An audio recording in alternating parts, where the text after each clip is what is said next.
आज के परिप्रेक्ष्य में देखने जाता हूं तो मुझे साफ तौर पर यह दिखाई दे रहा है कि ये पूरा सिलसिला बिहार चुनाव की पृष्ठभूमि पर खड़ा हुआ है, तैयार हुआ है। उत्तर प्रदेश के एक छोटे से शहर में एक छोटी सी मस्जिद के बाहर किसी एक बंदे ने 2 फुट का एक छोटा सा बैनर लगा दिया था जिस पे उसने लिखा था आई लव मोहम्मद। अरे भाई, वो अपने मोहम्मद की याद में यदि उसने आई लव मोहम्मद लिख लिया तो आपको क्या कष्ट हो गया? अगर मुस्लिमों को वो दंगा करना होता तो अपनी ही रैली में दंगा क्यों करेंगे वो दूसरे की रैली के ऊपर पथराव करके दंगा करेंगे? ये सवाल खड़ा होता है। तो ले दे करके इस पूरा खेल का जो फायदा है वो सिर्फ और सिर्फ धार्मिक असहिष्णुता बढ़ाने और कट्टरपंथ बढ़ाने, वोट बैंक की फसल काटने तक ही सीमित है। इसका कोई लाभ देश को नहीं होने वाला है। देश से लगातार विदेशी कंपनियां बाहर भाग रही हैं और उसका कारण एक ही है, देश में हिंदू कट्टरपंथ का, चरमपंथियों का हावी होते चले जाना। और अगर यही चीज बनी रही तो थोड़े वक्त में इस देश का भी पाकिस्तान और श्रीलंका जैसा हाल ना हो जाए, इसका मुझे डर लग रहा है। नमस्कार, आप देख रहे हैं लोकमत हिंदी। मेरा नाम है सोनू कनौजिया। इस वक्त एक मुद्दे को लेकर सबसे ज्यादा विवाद चल रहा है और वो विवाद है आई लव मोहम्मद का। आपको बता दें कि जब से ये मामला उत्तर प्रदेश से शुरू हुआ है उसके बाद से ही लगातार देश के कई राज्यों में इसको लेकर प्रदर्शन देखने मिले हैं और इसी मुद्दे पर बातचीत करने के लिए मेरे साथ हैं सीनियर जर्नलिस्ट और राइटर विवेक अग्रवाल जी, और उनसे जानने की कोशिश करेंगे कि वो इस मुद्दे को कैसे देखते हैं और इस पूरे मुद्दे के पीछे कौन है। विवेक सर, लोकमत में आपका स्वागत है। आपसे जानना चाहूंगा सर, ये जो पूरा का पूरा आई लव मोहम्मद वाला विवाद है, इसको आप किस तरह से देखते हैं? देखिए, मैं तो इसे बहुत अगर यदि आज के परिप्रेक्ष्य में देखने जाता हूं तो मुझे साफ तौर पर यह दिखाई दे रहा है कि ये पूरा सिलसिला बिहार चुनाव की पृष्ठभूमि पर खड़ा हुआ है, तैयार हुआ है।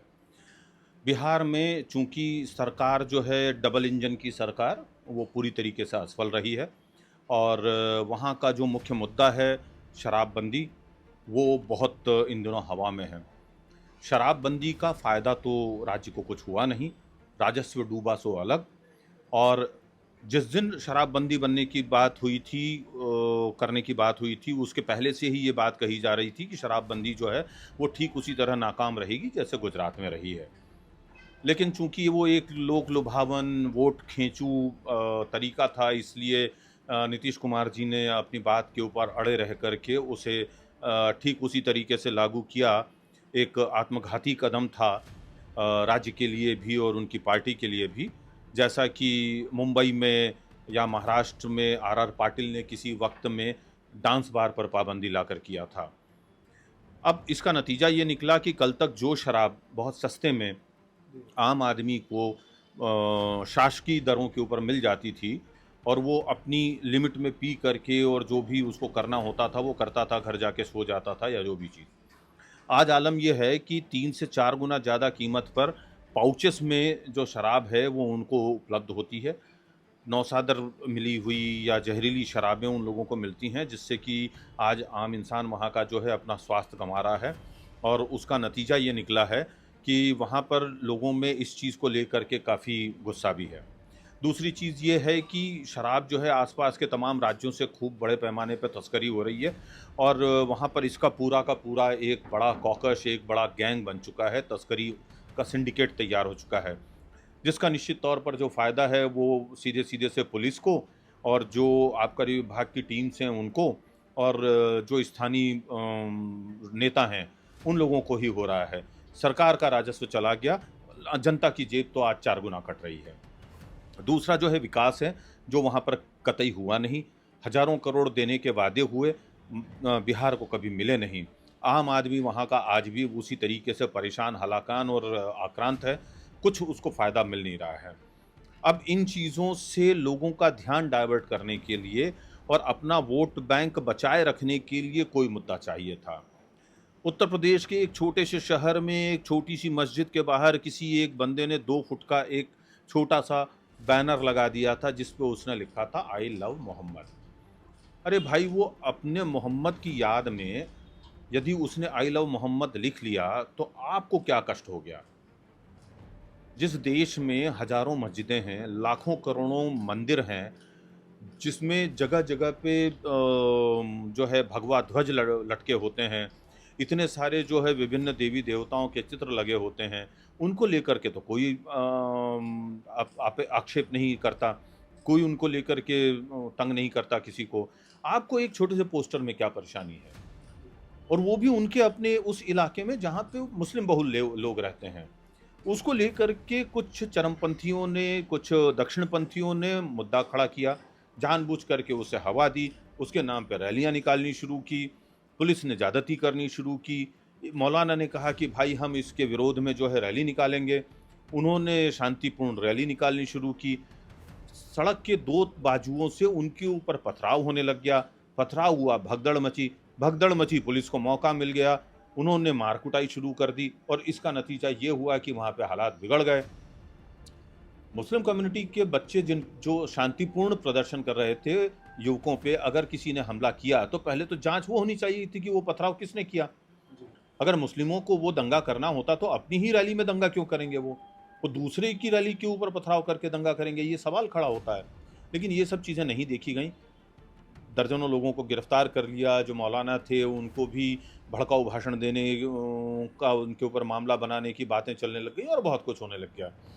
तो ले दे करके इस पूरा खेल का जो फ़ायदा है वो सिर्फ़ और सिर्फ़ धार्मिक असहिष्णुता बढ़ाने और कट्टरपंथ बढ़ाने, वोट बैंक की फसल काटने तक ही सीमित है। इसका कोई लाभ देश को नहीं होने वाला है। आपको मैं बता दूं कि देश से लगातार विदेशी कंपनियां बाहर भाग रही हैं और उसका कारण एक ही है, देश में हिंदू कट्टरपंथ का, चरमपंथियों का हावी होते चले जाना। और अगर यही चीज़ बनी रही तो थोड़े वक्त में इस देश का भी पाकिस्तान और श्रीलंका जैसा हाल ना हो जाए, इसका मुझे डर लग रहा है। एक और घटना कल हुई है। सीजेआई गवई के ऊपर चप्पल फेंकने की कोशिश की गई थी। तो देश के जो चीफ जस्टिस हैं उनके ऊपर इस तरह से हमला हो रहा है, इसको किस तरह से आप देखते हैं? क्या एक वकील जो है वो इतना जो है इनटॉलरेंट कैसे हो गया? देखिए, ये वकील इंटॉलरेंट नहीं है। ये वकील उसी गिरोह का हिस्सा है जो इस मानसिकता का है।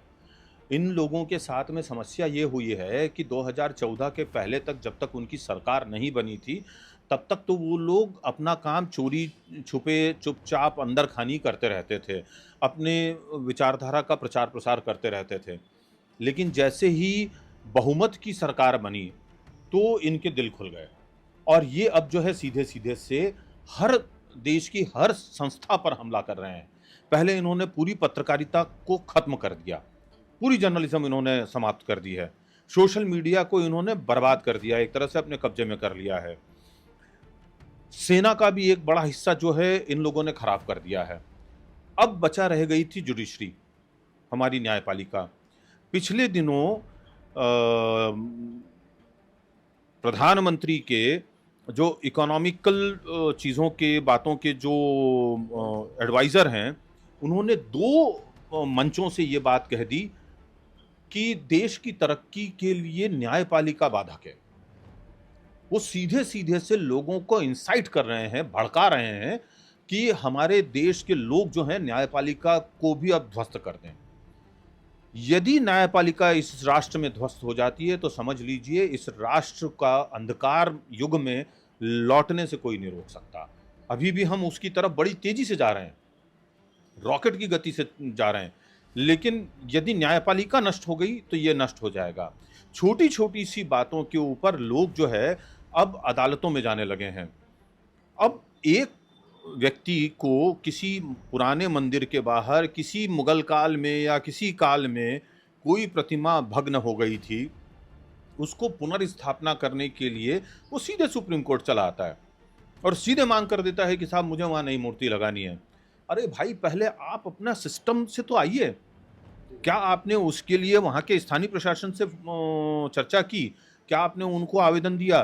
क्या आपने उसके लिए आर्कियोलॉजिकल सर्वे ऑफ इंडिया यानी कि एएसआई उस वहाँ से बात की, उनको आवेदन निवेदन दिया? क्या हमारे देश का जो व्यवस्थाएँ हैं, कानून हैं, क्या वो इस चीज़ को करने की आपको इजाज़त देता है?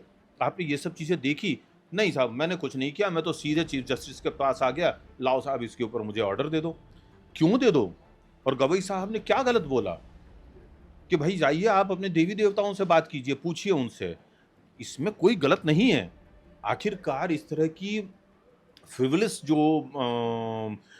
पिटिशंस आती हैं, उससे अदालतों का कितना समय बर्बाद होता है, और जो बहुत ज़रूरी जेन्युइन हमारे यहाँ की पिटिशंस हैं या जो केसेस हैं, वो पीछे धकेले जा रहे हैं उनकी वजह से। और वो वकील को इतनी भी समझ नहीं थी कि वो वहाँ पर अपनी पिटिशन वापस ले लेता और बोलता कि ठीक है, मैं पहले ये गतिविधियाँ करता हूँ, उसके बाद मैं आपके पास आता हूँ। और उसमें भी हाई कोर्ट में जा सकते थे, वो जिस राज्य विशेष की वो व्यवस्था है, वहाँ पर वो हाई कोर्ट को भी अप्रोच कर सकते थे, लेकिन वो सीधे सुप्रीम कोर्ट आए। अब चूंकि वो उस मानसिक विचारधारा के हैं, और चूंकि उनको देश के एक प्रबुद्ध व्यक्ति द्वारा, एक उच्च पदस्थ व्यक्ति द्वारा ये इंडिकेशन दिया जा रहा है कि अब न्यायपालिका पे हमला किया जाए, तो उसने वो काम किया।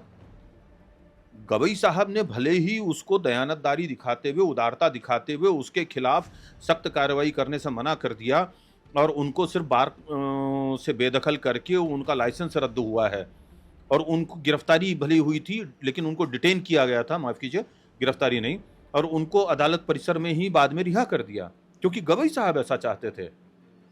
ये इस देश की सहिष्णुता है कि चीफ जस्टिस जैसा व्यक्ति भी अपने ऊपर जूता चलाने वाले व्यक्ति को माफ कर सकता है।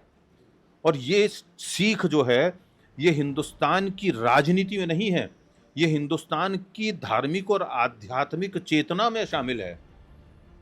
राम ने भी जब युद्ध किया था, तो राम ने युद्ध शस्त्र इसलिए उठाया था क्योंकि वो समग्र मानव जाति का कल्याण करना चाहते थे। यहाँ पर जितने भी हमारे देवी देवताओं के हाथों में हथियार दिखाई देते हैं, वो मानव जाति के कल्याण के लिए दिखाई देते हैं, रिवेंज के लिए नहीं दिखते हैं, जिनको कि आजकल ये दिखाया जाता है।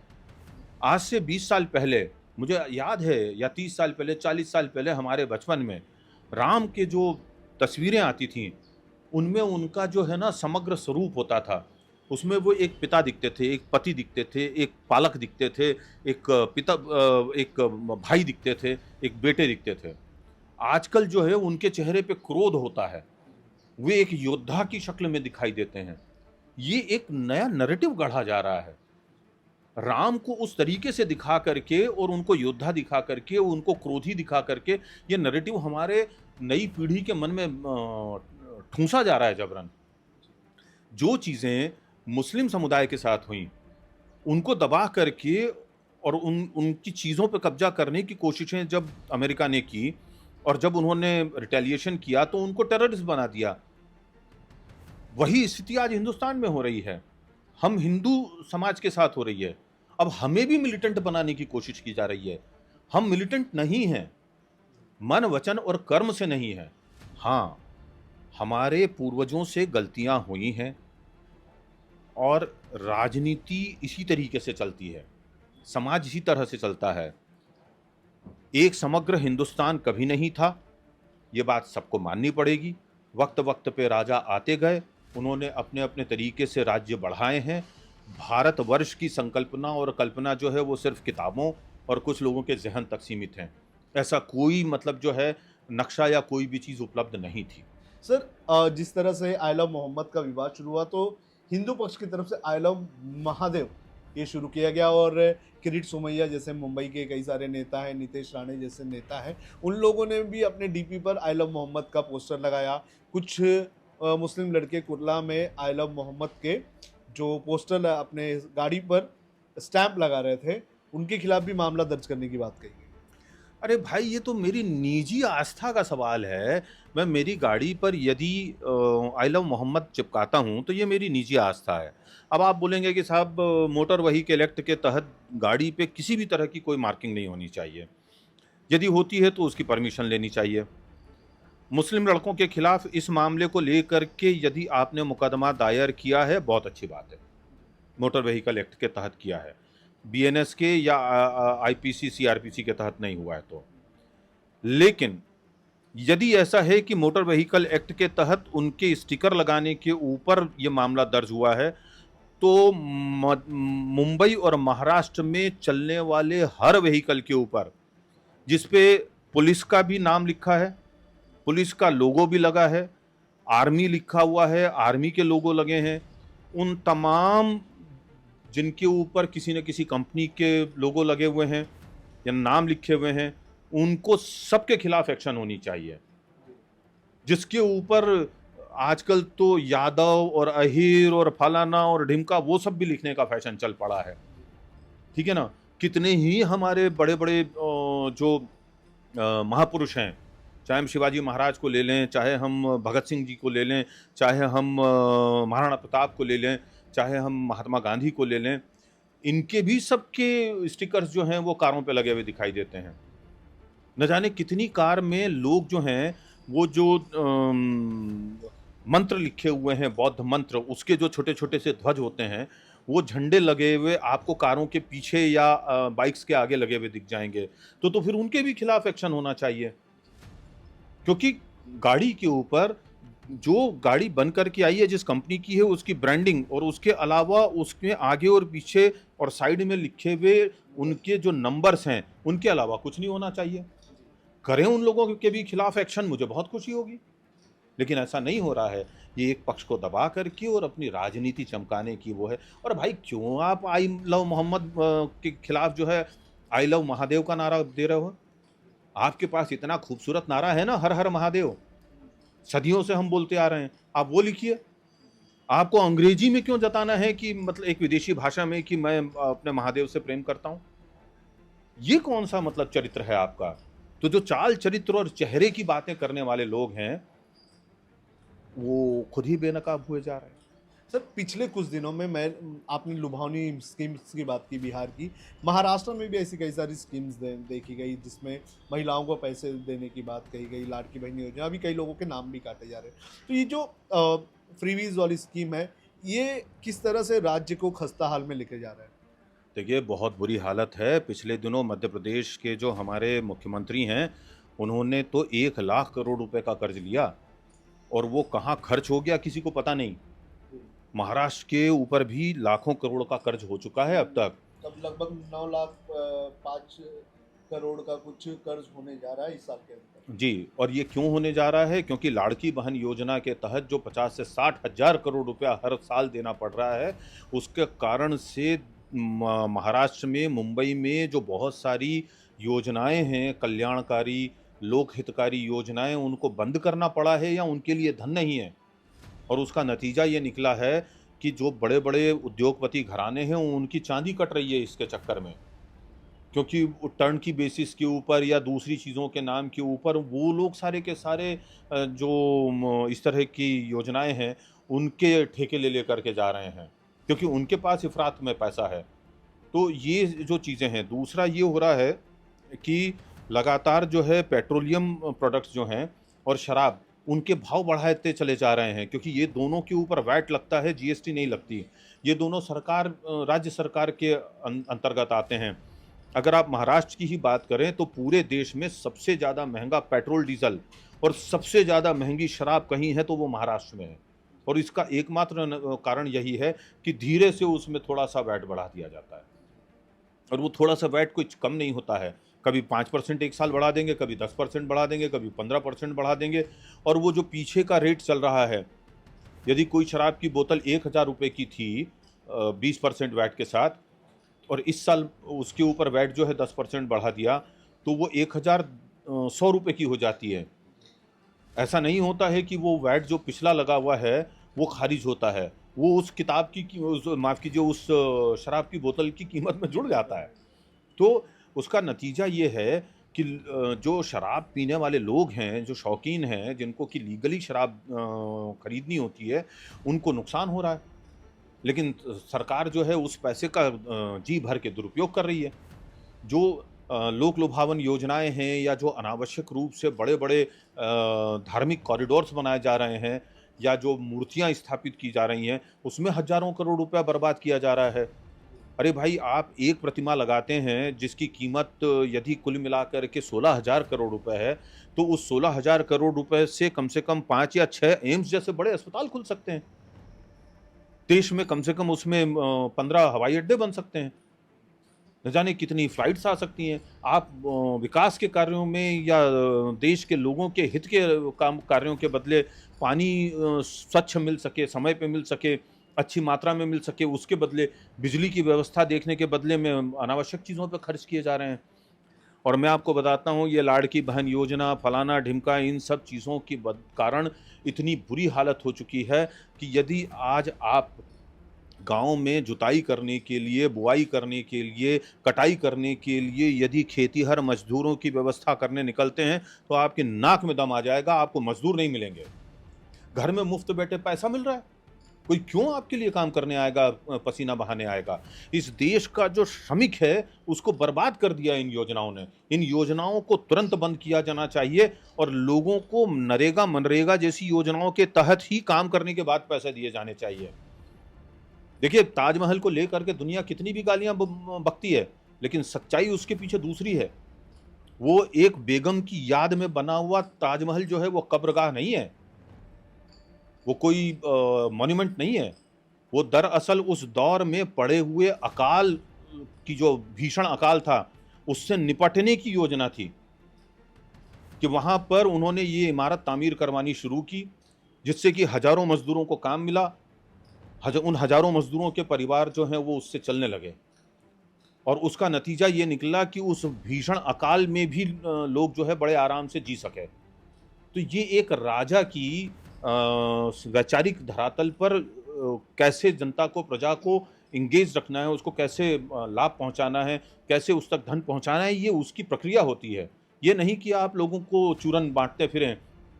एक व्यक्ति करता है तो आप बोलते हैं वो रेवड़ी है और जब खुद बोलते हैं तो ये लोक कल्याणकारी है। ये क्या दोहरा मापदंड है भाई? ये बहुत गलत चीज़ें चल रही हैं, इनको तुरंत रोकना चाहिए। मैं तो कहता हूँ कि इसके ऊपर निश्चित तौर पे हर राज्य के में जो इस तरह की योजनाएँ चला रहे हैं, उनके खिलाफ जो है पीआईएल्स दाखिल होनी चाहिए वहाँ की हाई कोर्ट्स में। अगर हाई कोर्ट्स नहीं सुनती हैं, तो सुप्रीम कोर्ट्स के ज़रिए इनको बंद करवाया जाना चाहिए। आपने एक चीज कहा कि लोगों को एंगेज करने की योजना थी। आज लोगों को किस तरह से एंगेज किया जा रहा है? अरे बहुत बढ़िया एंगेज किया जा रहा है। जिस मोबाइल से आप अभी ये पूरा का पूरा शूट कर रहे हैं, उसमें आपको डेटा पैक कितना डलवाते हैं? ₹400 महीना, ₹300 महीना, 250, ₹200 महीना और बहुत सारे डेटा पैक तो ₹50-60 मंथली के भी हैं। आम आदमी के पास में आज खाने को आटा नहीं है, लेकिन भाई साहब डाटा है। तो डाटा के पीछे आज हमारे यहाँ का युवा, किशोर, आम इंसान, बेरोजगार, बारोजगार सब पगलाए पड़े हैं।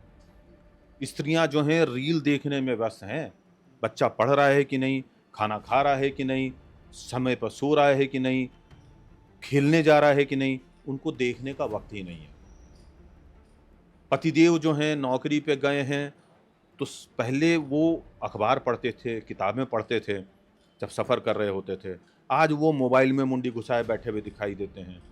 आज व्हाट्सएप यूनिवर्सिटी में घृणा का जो सिलेबस है, वो दिन रात उसके प्रोफेसर्स जो हैं वो पढ़ा रहे हैं बच्चों को और यूथ को और सबको। उसका नतीजा ये निकला है कि लोग एंगेज तो बहुत हो गए हैं, लेकिन उसका नतीजे में ये हुआ है कि सारी की सारी हमारी जो मानसिक तौर पे सोचने की शक्ति थी, क्षमताएँ थीं, देश के लिए कुछ कर गुज़रने की ताकत थी, वो सब समाप्त होते जा रही है। आज तो आलम ये है, अरे ये चीज़ गलत हो रही है, इसको इतना फैला दो कि दिल्ली तक पहुँच जाए। अरे भाई, इस तरह से क्रांति आएगी? गनीमत-ए 1947 के पहले ये नहीं था, वरना ये राष्ट्र आज़ाद नहीं होता। अंग्रेजों भारत छोड़ो लिख करके हर आदमी ट्विटर पे और उस पे हर हैशटैग बना करके घर में बैठे-बैठे क्रांति कर लेता। तो ये जो है ना, ये बहुत बुरा हो रहा है। देश को पंगु कर दिया है हमारे देश को। सबसे पहली बात तो मैं बोलता हूँ कि इंटरनेट की जो व्यवस्थाएँ हैं, उसको शिक्षा, ज्ञान, कारोबार इन तक ही सीमित रखा जाए। मनोरंजन के लिए भी उसका समय निर्धारित किया जाए। बच्चों के लिए 10वीं तक जो है स्क्रीन वाले मोबाइल फ़ोन जो हैं, बड़ी स्क्रीन वाले, उसके ऊपर पूर्ण पाबंदी लगनी चाहिए। ऑस्ट्रेलिया और जैसे देशों ने किया। बहुत देशों ने किया है और यदि उनको काम करना कराना है, पढ़ना लिखना है, तो उनको टैबलेट दिए जाएँ और वो टैबलेट उनको तभी तक दिया जाए जब तक कि वो पढ़ाई कर रहे हैं। उनको गेम खेलना है, चलो मेरे साथ बाहर। मैदान में, चलो मेरे साथ उद्यान में, वहाँ खेलो। क्रिकेट खेलो, टेबल टेनिस खेलो, बैडमिंटन खेलो, फुटबॉल खेलो, हॉकी खेलो, लेकिन ये नहीं खेलो। ये चीज़ होनी बहुत ज़रूरी है। और हमारे जैसे, आपके जैसे लोग जो कि समझदार हैं, हम पढ़े-लिखे लोग हैं, हमें भी अपनी जो चीज़ें हैं उनको सँभालना पड़ेगा। हमें भी अपना समय इसमें बर्बाद करना बंद करना पड़ेगा। हमें भी लिखने-पढ़ने पे ध्यान देना पड़ेगा। आज हमारे यहाँ पर किताबें पढ़ने से हम महरूम हो चुके हैं। हम नहीं पढ़ना चाहते। आज की जो नई पीढ़ी है, जेन ज़ी और उसके बाद की पीढ़ी जो है, उनसे यदि आप बात करें, उनसे पूछें, बहुतों को तो हमारे देश के बड़े-बड़े जो स्वतंत्रता सेनानी हैं, उनके नाम तक पता नहीं है। कई लोगों को कैपिटल भी नहीं पता। हाँ, उनको कुछ नहीं मालूम। और जब बात करें उनसे, तो उनकी इच्छा होती है कि मैंने तो ग्रेजुएशन कर लिया है मेरे अपने सब्जेक्ट में, लाइए मुझको 50,000 दीजिए, लाइए मुझको 3 लाख की सैलरी दीजिए। और जब वो काम करना शुरू करते हैं, वो काम करना नहीं चाहते और ज़बान दराज़ी अलग करते हैं। हमारा देश जो है ना, वो एक राष्ट्रीय चरित्र खो चुका है। इस मामले में हमें जापान से सीखना पड़ेगा और कुछ हद तक हमें चीन से भी सीखना पड़ेगा। हम अपने आप को विश्वगुरु कहने लगे हैं, बन नहीं पाए हैं, और आगे भी इन स्थितियों में हम बन पाएंगे, मुझे बहुत शक है। बहुत बहुत धन्यवाद विवेक जी, बातचीत करने के लिए। तो हमने विवेक जी से बात की, जानने की कोशिश की कि इन सारे मुद्दों पर किस तरह से वो सोचते हैं। उन्होंने साफ तौर पर बताया कि आई लव मोहम्मद वाला ये जो विवाद है, ये सिर्फ जो है राजनीतिक फायदे के लिए उठाया गया है, इसका जनता को ज़रा भी फायदा नहीं होगा।